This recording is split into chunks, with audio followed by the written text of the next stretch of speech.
Thank you, Mr. Chairman. Well, first of all, General Breedlove, let me join in the conversation about your career, your contributions, what you've done. It's if this ends up being the last one, we can still come by and visit, right? Yes, sir. Back when the continent of Africa was in 3 different commands, I was one of them who felt that we should have an AFRICOM. And so we've had it now for a few years, and the problem was, as it was set up really without resources. So if something happens, then they'll depend upon you, upon UCOM, to be able to be resourced so they can deal with those problems. And right now, I can name a lot of places in Africa and, that I've personally looked at, and I can see problems coming. Burundi, Eastern Congo, Zimbabwe, and several other areas on both coasts where there have been oil findings and pirating and all that.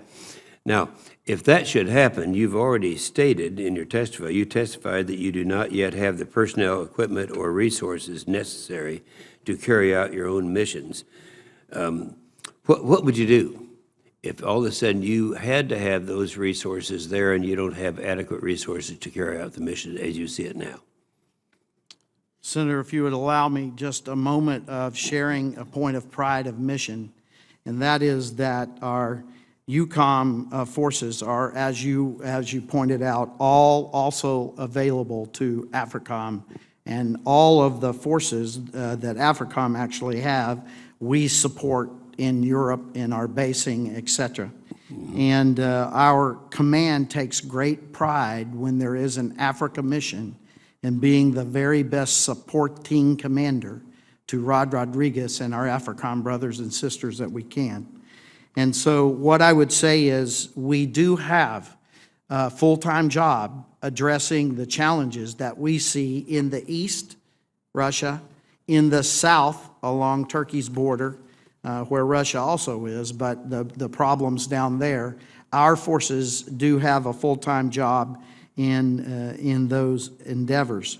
And so when we do have to use our forces to support AFRICOM, and that is relatively often, of course, that lowers our capacity to respond, and also it uses our forces' time when they're normally in what we call dwell, remembering that all of UCOM's forces are still in the rotation, like forces from America and other places, to do the missions in CENTCOM. And so when our forces are home from their CENTCOM rotations are when they're able to address AFRICOM challenges. So we call that doing that mission in our dwell, or the time we're supposed to be recovering from and training for our next rotations. And so it is a challenge, but again, I would offer in a small moment of pride to say that our UCOM forces do a great job when Rod goes. Well, I wasn't implying that they didn't. I'm just saying that if your resources really are not adequate now, and something like that could happen there or the Balkans or someplace else, yes, sir. It would be a serious problem. We've talked about, and Senator Reid gave his gas station characterization,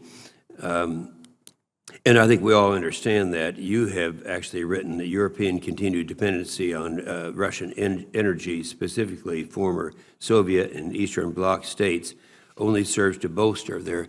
And I think, and you're right, you're exactly right on that. Now, when we lifted our 40-year ban on exports, how do you see that as rectifying this problem that we all know is there? So, Senator, thank you. And again, just to go back to that simple model at DIME, the E part, and I could just use Ukraine as an example. In the E part, Russia is very apt to use energy dependency and energy capabilities as one of the tools, adjusting prices, restricting flows, et cetera, et cetera.